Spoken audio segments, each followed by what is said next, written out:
came home from Baghdad each time sad. I mean, you know,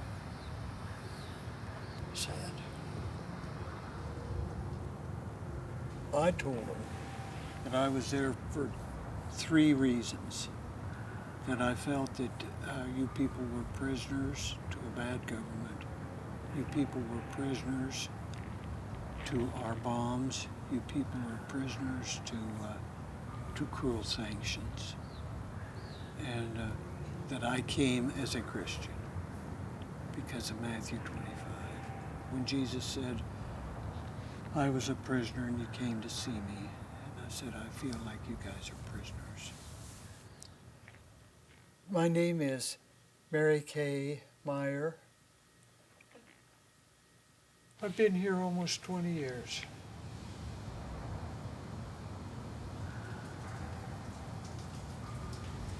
I came with very little. We pick up too much baggage. And when we get rid of some of it, that's good. You make mistakes along the way. You make a lot of mistakes. You learn from your mistakes and you go on. Shalom House is basically a Catholic worker house. That means that we are grounded in the principles and the philosophy of Catholic worker.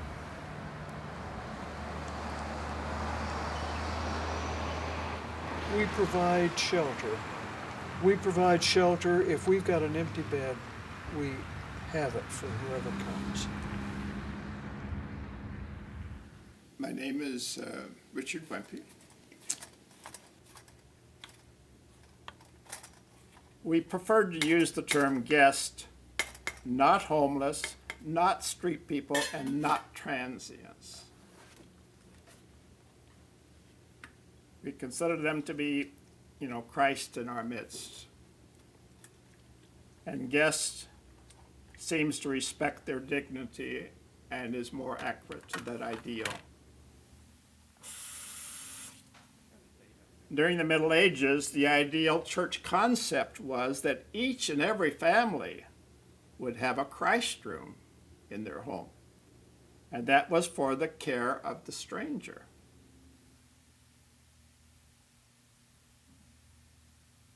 Most people today would be afraid to have a Christ room, to take a stranger into their home. Who is Jemima? It's Papa? Yeah, it's Papa. Yeah. Can believe it? Catholic worker philosophy automatically includes children. Pedro came first and he was with us 3 or 4 years. I think he likes our way of life. He sent for Yesenia, and then after they'd been here a while, they had 2 children, and that's been wonderful. Often the Hispanics were there only for a few days, like 3 or 4 days. And then they didn't show up again. Because some Mexican family had met them and taken them into their home.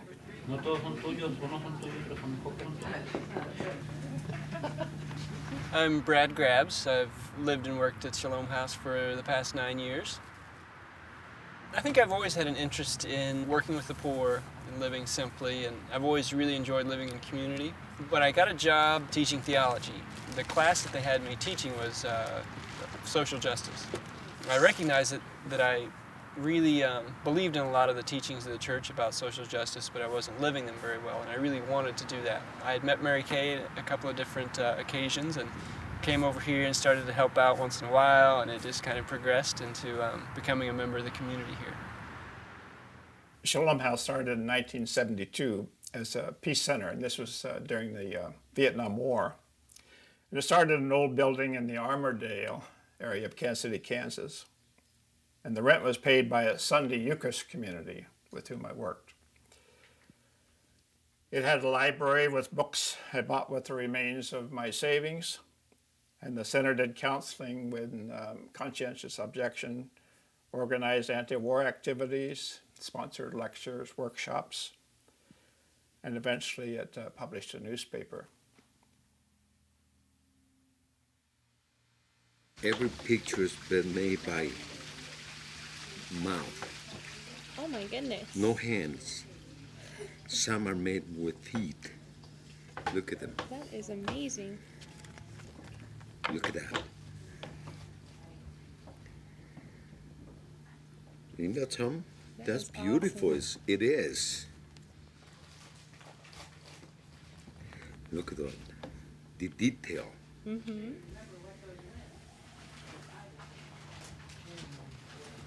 I was drafted in 64, graduated in 64, and I left 65, 66, 67, 68, and 69 in Cambodia.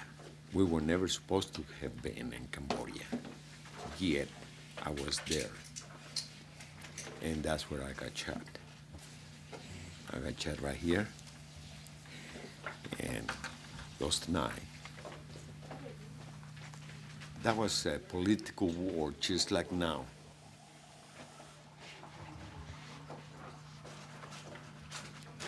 You will raise your right hand. It was on those circumstances that Gerald Ford assumed the presidency. I, Gerald R. Ford, do solemnly swear that I will. His first words as president signaled that things had changed. My fellow Americans, our long national nightmare is over. Our Constitution works, he said. This is a government of laws, not men. Here, the people rule. Simple words, but so right and so needed. He never claimed to be brilliant. Indeed, on assuming the vice presidency after Spiro Agnew resigned in a bribery scandal, he acknowledged that he was more ordinary than extraordinary. I'm a Ford, not a Lincoln. So for the Bush administration, the year was all about the war. If we give up the fight in the streets of Baghdad, we will face the terrorists in the streets of our own cities. The president went on the stump. You know, during the 70s, the country was still paranoid about communists, much the same as it is today about terrorists. And because of our activities for the poor, some of the people called us communists, even though I always thought that if you helped the poor, you were a Christian.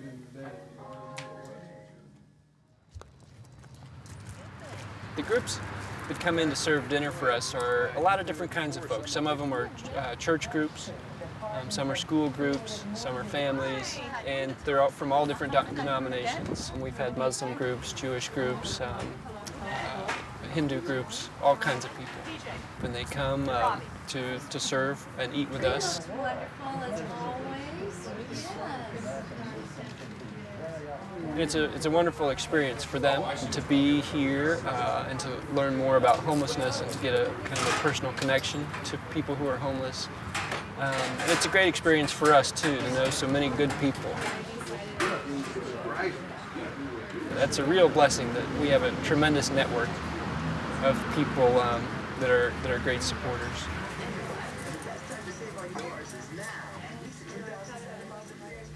Thomas, Robert, Joseph, Yes, ma'am. Miguel. Yes, Mary. For people who have really suffered a lot and who have kind of hit rock bottom in their lives and who have lost, everything perhaps, relationships and money and homes, I think they tend to be more spiritual often.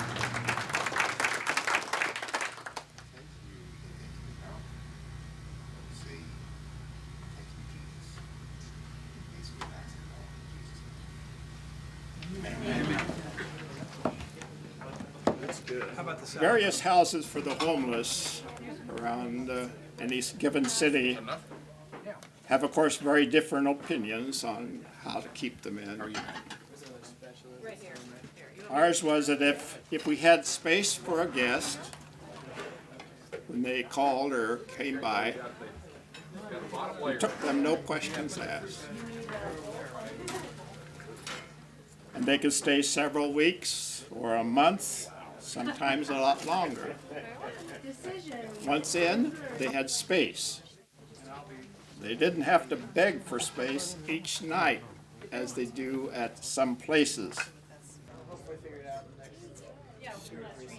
So I think size is a big question. So many of the places get into bigger is better. And once you start getting over a certain size, I think you start being a warehouse and an institution, and it's no longer a home.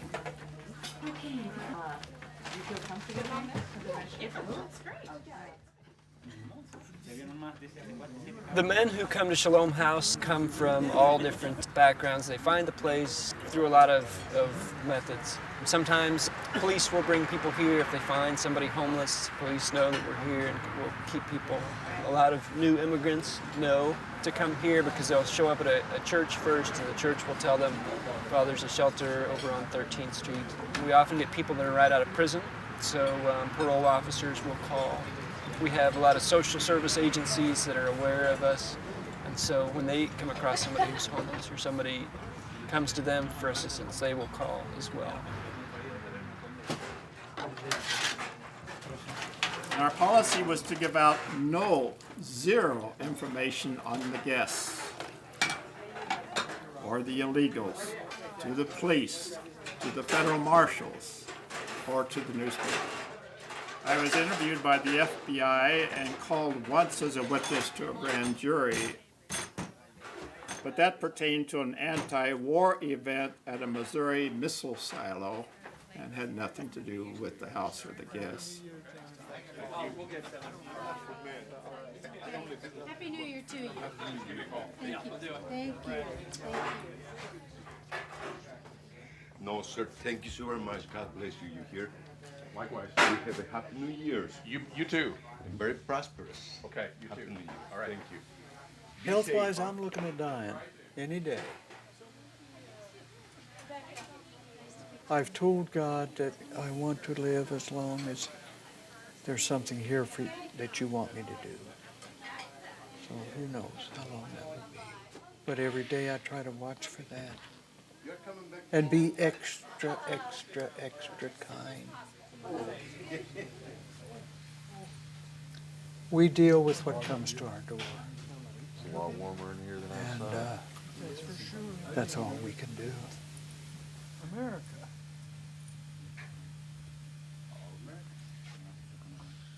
The big challenge 20 years later is still to receive that person as you would receive Christ. That was the original challenge, and it's still the same challenge.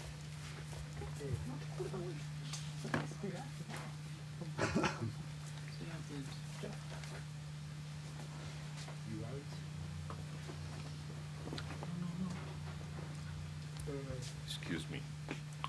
Oh, that's all right. What makes a good life? We're happy. Like I'm a happy person.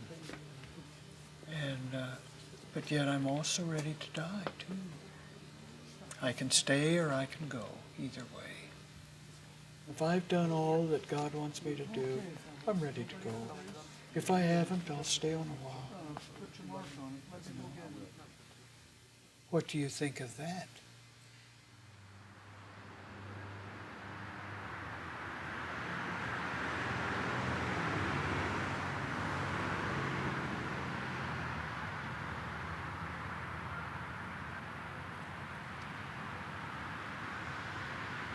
You know, a lot of people, when they come here and visit Shalom House and talk to us, they think, you know, that we're doing some, you know, amazing work, or we've embarked on this incredibly high calling. And I don't really look at it so much as that. The reason that I am here and that I stay here is because I really enjoy it.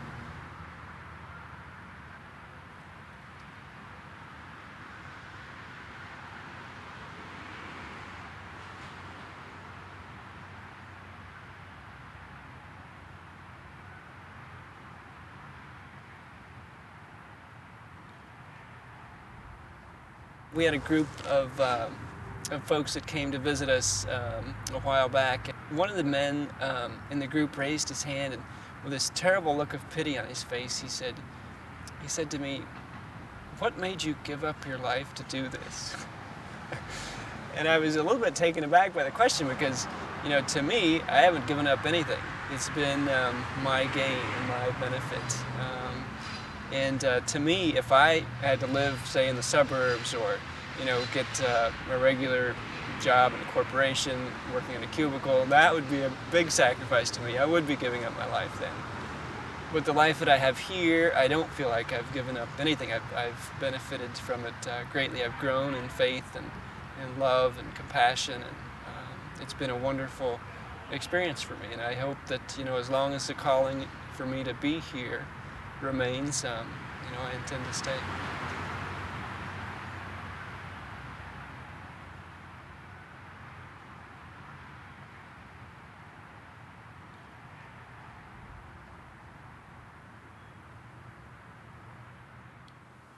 Many things can make you rich, but only nothing can make you poor.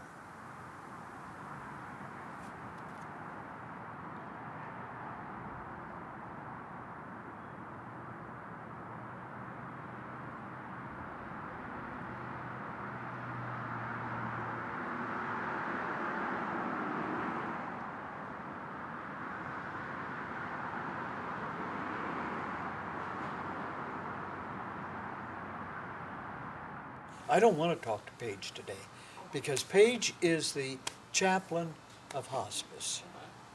And I really don't want to talk to her today.